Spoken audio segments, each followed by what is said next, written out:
Mereka yang sungguh-sungguh akan berhasil. Kebahagiaan akan datang atas kemurahan Tuhan. Tuhan mengabulkan semua permintaan. Jika dilakukan dengan tulus, Tuhan akan menolong. Tidak kurang sandang pangan. Terkabul semua keinginan.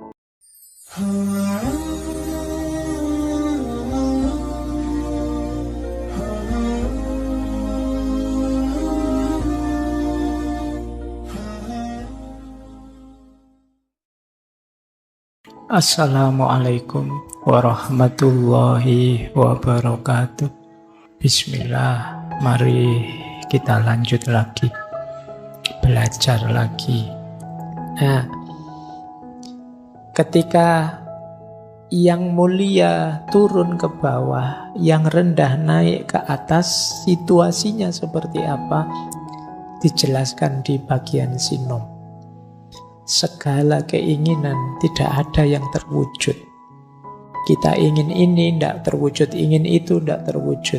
Apa yang dicita-citakan buyar. Apa yang dirancang berantakan. Ingin menang malah kalah. Nah, agaknya hukuman Tuhan yang datang. Yang tampak hanya perbuatan tercela. Orang besar kehilangan kebesarannya.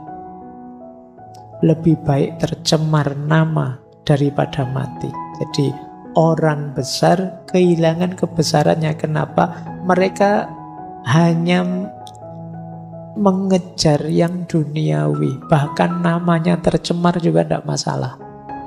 Itu istilah beliau, lebih baik tercemar daripada mati.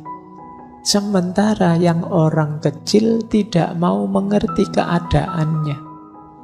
Orang kecil yang tidak ngerti keadaannya itu kan mengeluh terus, protes terus, tidak puas terus, ngamuk terus. Jadi yang besar salah jalan, yang kecil tidak tahu diri. Orang alim penuh kepalsuan. Di luarnya putih, dalamnya kuning. Ulamanya gemar maksiat. Madat, madon, minum, berjudi. Para haji melemparkan ikat kepala hajinya. Kopiah hajinya dibuang. Ini kalian maknai sendiri ya. Ndak teko mocone. Wanita kehilangan kewanitaannya karena pengaruh harta benda. Semua hanya bertujuan harta benda saja. Semuanya ingin kaya, maka yang alim jadi palsu. Di luarnya kelihatan putih sekali, tapi dalamnya kuning. Kenapa? Tujuannya duniawi.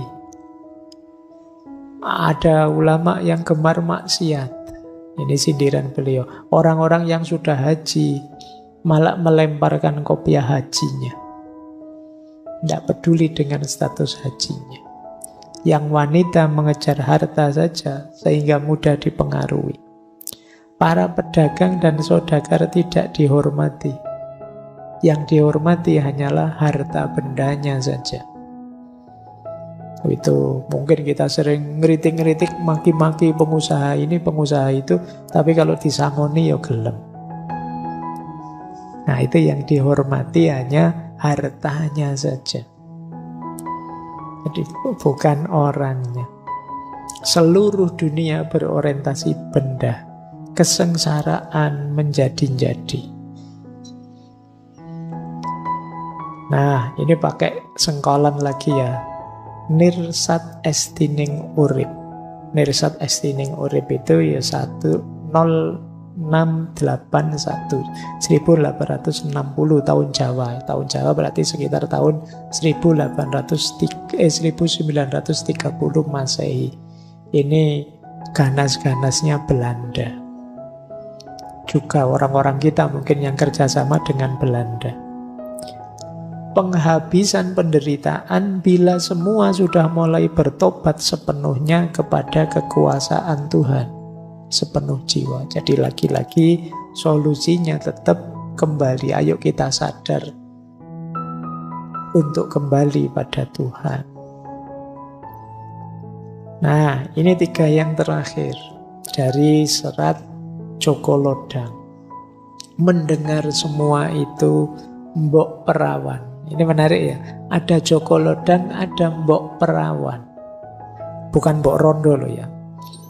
Kamu istilah Mbok mesti Rondo. Tapi saya bilang Mbok Perawan. Mbok itu kalau dijawab bisa kakak perempuan. Kakak perempuan itu cirinya apa? Pengayom. Menyayangi, mengayomi. Perawan sama seperti Joko ya, masih jernih, masih suci. Jadi Mbok Perawan itu seorang pengayom yang jernih, yang suci. Nah, orang yang semacam ini pasti akan merasa sedih melihat situasi seperti itu. Oleh karena itu kemudian Joko Lodang berkata lagi, tetapi ketahuilah bahwa ada hukum sebab musabab. Di dalam ramalan yang sudah ditentukan, tetaplah berupaya, yang terjadi biarlah terjadi. Jadi ayo kita berikhtiar semampu kita, karena di dunia ini ya ada hukum sebab akibat. Kalau kita diam saja situasi tidak akan berubah. Dan ini yang terus bagian dari ramalan ya, zamannya masih sama, tapi pada akhir pertengahan zaman, Wiku Sapto Ngesti Ratu 1877 tahun Jawa. Kalau tahun Masehi pas 1945. Akan ada keadilan antara sesama manusia. Itu sudah menjadi kehendak Tuhan. Di waktu itulah orang yang mengantuk mendapatkan ketuk atau gong kecil yang banyak bertebaran di jalan-jalan, yang mendapatkan gembira hatinya karena isinya tidak lain adalah emas dan permata. Ini yang disebut futuristik tadi ya, ramalan. Bahkan beliau bisa menebak dengan tepat nanti situasi memprihatinkan karena penjajahan dan kesengsaraan masyarakat saat itu akan berakhir 1945 tahun Masehi. Yo, ini tidak gampang-gampang ya untuk sampai makomi ini. Tidak sekedar nebak-nebak. Kalau nebak-nebak ngarang kan bisa saja, oh nanti akhir tahun ini ada artis yang cerai. Ngono gampang mungkin ya, ada, akan selalu ada masalahnya. Nanti ada orang besar yang meninggal ya mesti akan selalu ada. Ini beliau presisi sampai ke tahunnya. Nanti bahkan untuk akhir hidup beliau sak tanggal-tanggalnya. Baik, ini serat Joko Lodang, cuma 9 memang. Gambuh, Sinom, sama Megatro. Nah, kita masuk lebih dalam lagi serat Sabdo Jati. Kalau ini sudah mulai lebih dalam lagi untuk solusi-solusi apa yang harus kita lakukan menghadapi wolak-wali ing jaman. Ya, Sabdo Jati berarti sabda tentang kesejatian. Oke ya, isinya begini, nasihat beliau. Ini ditulis terakhir sebelum nanti beliau meninggal. Jangan berhenti berusaha berbuat kebajikan agar mendapat kegembiraan dan keselamatan, tercapai segala cita-cita, terhindar dari perbuatan yang bukan-bukan, dan harus gemar prihatin. Ayolah ya teman-teman, meskipun masih muda boleh kok mencari rumus prihatinnya masing-masing. Nyari jalan tirakatmu sendiri untuk menajamkan dirimu. Tidak hanya pikiranmu tapi juga batinmu. Ada banyak cara, banyak jalan. Kalian boleh bikin rumus sendiri untuk melatih batin, melatih dirimu. renungilah dengan seksama, urailah dengan cermat, telitilah jangan sampai salah, endapkan dalam hati. Ini menarik, ini sangat filosofis. Kalau kalian menghadapi sesuatu, jangan kesusu, disikapi jangan kesusu, dibales jangan kesusu, dijalani, tapi pertama-tama apa? Renungkan dulu. Berpikir yang dalam dulu, ini sangat filosofis. Kalau sudah kamu urai, biar paham posisinya, kamu teliti. Dan tidak hanya itu, endapkan dalam hati, rasakan. Mengendapkan dalam hati itu berarti kira-kira mantepnya bagaimana, nyamannya bagaimana. Itu namanya diendapkan dalam hati. Disitulah kita bisa mudah menanggapi sesuatu. Jadi berarti yang nomor satu itu memerintahkan kita untuk berbuat baik.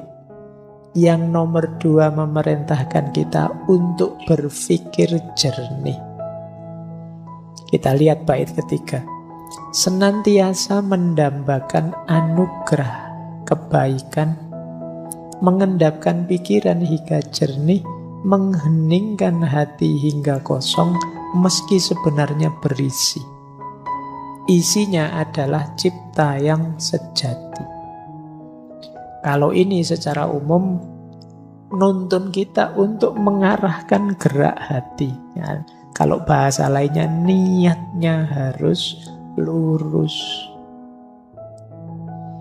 Jadi selain kebaikan yang kita lakukan, pikiran yang jernih, orientasi dan tujuan serta niat kita yang lurus. Hati kita kosongkan dari kepentingan-kepentingan duniawi, kemudian kita isi dengan yang sejati. Senjata yang keempat apa? Kesabaran.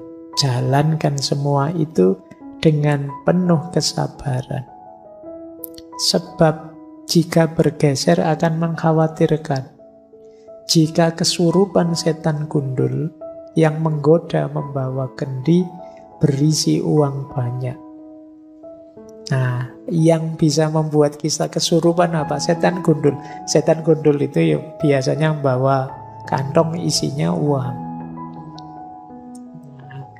Jadi orang sudah tirakatan membersihkan hati, membersihkan pikiran, meluruskan niat, begitu ketemu duit bisa saja melenceng, karena itu godaan paling berat. Yang bisa kesurupan jin lebih gampang, kalau kesurupan duit lebih susah. Setan gundul ambisi untuk nyari duit, kata Ronggo Warsito. Makanya hati-hati dengan setan gundul itu. Kan kita selama ini ada prinsip UUD, apa-apa ujung-ujungnya duit. Dengan uang apa sih yang tidak selesai? Tapi kalau kita seperti itu, ya kita kehilangan kejernihan diri tadi. Eman-eman. Nah, maka ayo kita prihatin, tirakat, ayo membersihkan pikiran, membersihkan hati, ayo mengorientasikan diri ke arah yang positif, niat yang baik. Mari menjalankannya dengan sabar dan hati-hati kesurupan. Dilanjutkan kesurupan selanjutnya apa? Bila terpengaruh oleh perbuatan yang bukan-bukan, akan menjadi sarang iblis. Senantiasa mendapatkan kesulitan, kerepotan, sulit menenangkan hati, seperti orang mabuk kepayang. Jadi selain duit tadi, kadang-kadang apa? Kita ngurusi hal-hal yang tidak penting, yang tidak ada gunanya, yang efeknya kadang malah negatif. Kelihatan sibuk luar biasa, tapi tidak ada manfaatnya. Jadi kita repot, kita sulit, tapi hati kita tidak tenang, seperti orang mabuk. Kenapa bisa begitu? Biasanya karena kita terpengaruh oleh perbuatan yang bukan-bukan. Ya termasuk kalian ya, sekarang saatnya berarti kita cermati dalam sehari kita ngapain aja sih. Seminggu ini saya ngapain aja, menghasilkan apa, memproduksi apa. Kalau lebih banyak yang tidak penting, yang bukan-bukan, rumusnya beliau, berarti sebenarnya diri kita jadi sarangnya iblis. Iblis nyaman deket-deket kita karena kita melakukan hal-hal yang tidak penting, yang tidak perlu. Akhirnya apa? Kalau jadi sarangnya iblis, kata Ronggo Warsito, hatinya jadi tidak tenang. Was-was terus. Rasanya kok tidak nyaman terus. Seperti orang mabuk, kita jalan kemana-mana seperti orang bingung. Tidak ngerti tujuan mau apa. Akhirnya apa? Kalau terlalu banyak melakukan hal yang tidak penting, akhirnya tidak tertarik terhadap perbuatan kebajikan. Terlalu sibuk dengan yang bukan-bukan, perbuatan baik jadi tidak menarik. Segala yang baik lari, sebab kita sudah atmosfernya atmosfer buruk. Lupa Tuhan. Lupa dengan ajaran Tuhan. Ajarannya musnah berkeping-keping. Jadi dunia sekeliling kita akhirnya negatif semua. Yang positif kita lupa sudah. Nah, bukankah banyak orang pinter, banyak orang cendekiawan dan lain sebagainya. Tapi kata Ronggo Warsito apa? Namun demikian, yang melihatnya bagaikan matanya kemasukan pasir. Orang cerdas intelektual itu melihat semua itu kayak orang kelilipan. Jadi tidak terlalu peduli. Tidak kelihatan aslinya apa. Tidak melihat betapa sengsara, betapa banyak kebingungan, betapa banyak keresahan di sekelilingnya. Itu bahasa beliau seperti orang kelilipan. Yang bisa melihat itu kan ya tadi istilah beliau ya, ada orang pinter, ada para alim dan lain sebagainya. Itu tidak peduli dengan apa yang terjadi tadi. Seperti orang yang matanya kena pasir. Akhirnya apa? Banyak orang yang bersujud pada yang jahat.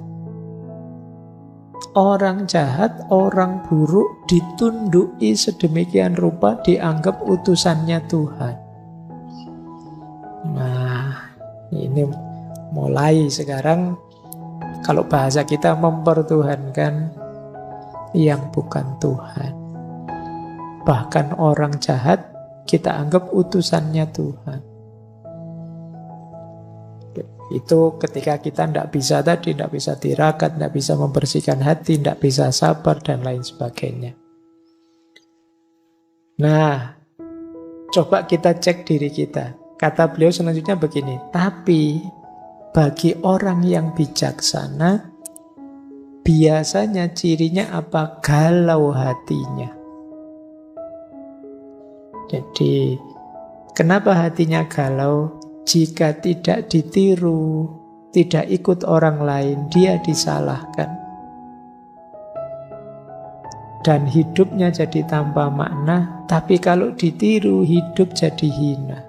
Jadi orang bijaksana, dia bisa melihat, tapi dia bingung. Kalau saya ikut orang-orang, hidup ini jadi tidak ada maknanya. Tapi kalau saya ikut orang-orang, hidup ini jadi hina. Milih mana kamu, hidup tidak bermakna atau hidup hina? Nah, itu berarti kata Ronggo Warsito tidak percaya kepada Tuhan. Lagi-lagi beliau mengakhiri, yuk kembali sajalah pada Tuhan, pencipta segala sesuatu. Mereka yang sungguh-sungguh akan berhasil. Kebahagiaan akan datang atas kemurahan Tuhan. Tuhan mengabulkan semua permintaan jika dilakukan dengan tulus. Tuhan akan menolong, tidak kurang sandang pangan, terkabul semua keinginan.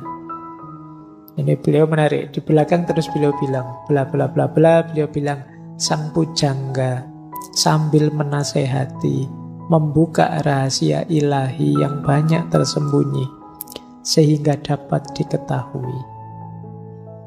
Manusia yang hidup di zaman kerepotan, keburukannya meningkat, perbuatannya menjadi-jadi, pikiran-pikirannya sesat, keampuhannya tidak tampak lagi. Lama-kelamaan makin memprihatinkan. Merasakan ramalan tersebut, sang pujangga senantiasa merenung diri, melihat zaman penuh keprihatinan. Selesainya kapan? Ini ramalan lagi ya. Lagi-lagi beliau menyebut tahun 45 nanti. Waluyane benjang lamun ono wiku, memuji ngesti sawiji, sabuk lebu lir majnun, gali bedan tudang tuding, anacahken sakeing wong. Selesainya besok, ketika ada seorang wiku. Wiku ini setara, kalau sekarang mungkin begawan. Jadi seorang alim, orang suci, yang memuji yang tunggal sejati. Istilahnya bagus. Sabuk lebulir majnun. Pakai ikat pinggang debu seperti orang gila. Maksudnya apa? Ikat pinggang debu itu berarti sangat sederhana. Dia bukan orang kaya raya yang terikat oleh dunia. Dan seperti orang gila bahkan. Jadi apa? Tidak dipandang sama sekali pada saat itu. Tapi sebenarnya beliau ini seorang wiku, orang bijaksana, seorang pegawai. Hilir mudik menunjuk kian kemari, gali bedan tudang tuding. Ini mungkin menyebalkan bagi banyak orang, tapi dialah yang membangunkan banyak orang, mengarah ke banyak orang. Anacahken sakeing wong, menghitung banyak orang. Maksudnya apa? Menyadarkan, menunjukkan nilai masing-masing orang. Kamu itu anak bangsa, kamu itu punya tanggung jawab kemanusiaan, kamu itu sejenis itu. Dan itu terjadi dengan Sengkolo tadi ya. Wiku memuji ngesti sawiji 1877 atau tahun Masehi 1945. Disitulah baru selesai zaman Kolo Bendu.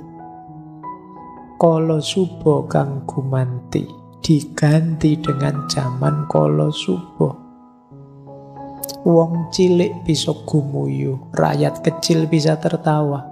Nora kurang sandang bukti, tidak kekurangan sandang pangan, sediane kabeh kelakon. Semua keinginannya terpenuhi. Nah, ini 4 yang terakhir ini ramalan tentang diri beliau sendiri.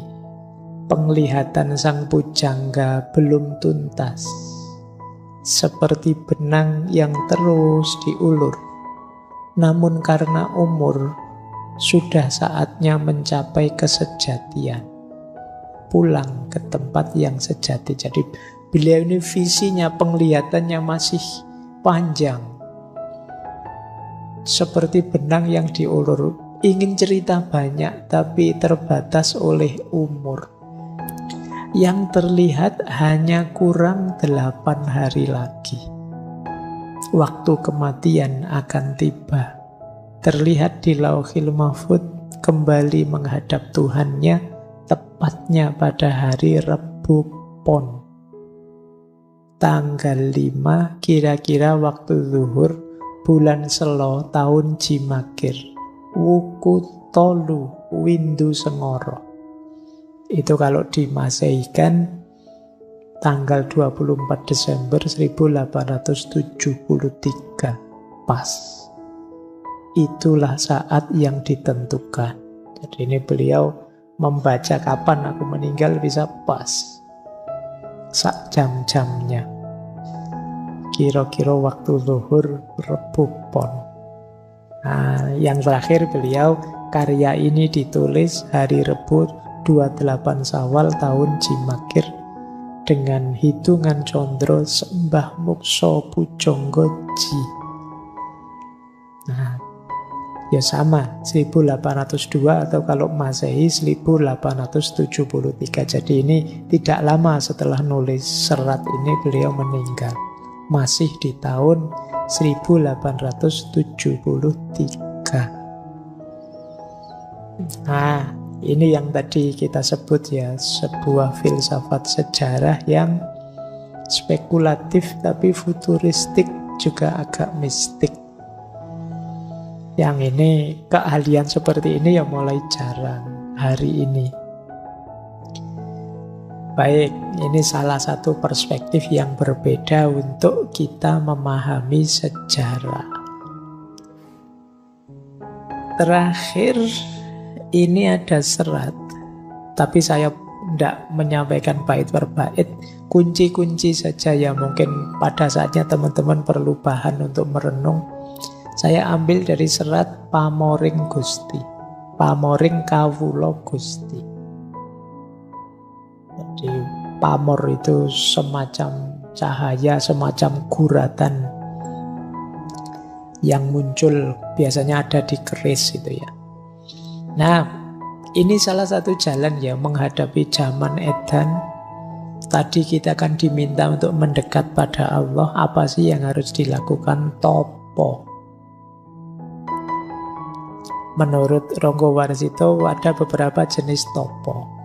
Ya istilahnya topo itu bahasa tasawufnya uzlah, menjauh, melakukan, bahasa Jawanya tirakat, bahasa sufistiknya riyadoh, latihan. Topo paling dasar ya topo jasmani, fisik. Ya kalau kita di bulan Ramadan itu kan topo fisik, puasa fisik. Ada topo budi. Topo budi itu kita menetapi akhlak yang terpuji, menyingkirkan akhlak yang tercela. Ada topo hawa nafsu. Topo nafsu itu mengendalikan 4 nafsu kita. Ada nafsu al-luwamah, bahasa Jawa ya, kalau bahasa Arabnya lawamah. Ada nafsu amarah, ada nafsu supiyah, ada nafsu mutmainnah. Al-luwamah nafsu biologis. Amarah itu emosi. Supiyah itu ambisi, pikiran duniawi. Mutmainnah itu hati, ketenangan. Ini 4, mari kita kendalikan, itu namanya topo nafsu. Ada topo rasa. Topo rasa itu memusatkan perhatian selalu pada Allah. Mengheningkan hati, mempertajam mata batin. Batin kita sambungkan terus dalam zikir mengingat Allah. Namanya topo rasa. Kalau sudah topo rasa, ada topo sukmo. Topo sukmo itu ikhlas, batin jernih, dan hidup harmonis dengan sesama dan dengan alam semesta. Ada lagi topo cahyo, tirakat cahaya. Maksudnya apa? Membentuk jiwa kita agar tidak tergoda oleh cahaya duniawi apapun. Berarti ini level fana, sudah lepas dari segala godaan duniawi, dan puncaknya adalah topo urip. Topo urip itu memasrahkan diri kita sepenuhnya kepada Allah. Kalau kita melakukan topo-topo ini, maka diri kita akan jadi manusia yang berpamor Gusti. Kalau di bahasa Indonesia kan bercitra Tuhan. Inilah nanti dalam tasawuf yang disebut takholak bi ahlakillah. Nah, ini jalan agar kita tetap waras di zaman edan. Ya, kalian ingat-ingat saja, pilih saja, lakukan semampu kalian, entah di level yang mana, biar kita tetap waras menghadapi wolak-wali ing zaman. Baik, saya kira itu ya malam hari ini. Materinya agak padat, banyak.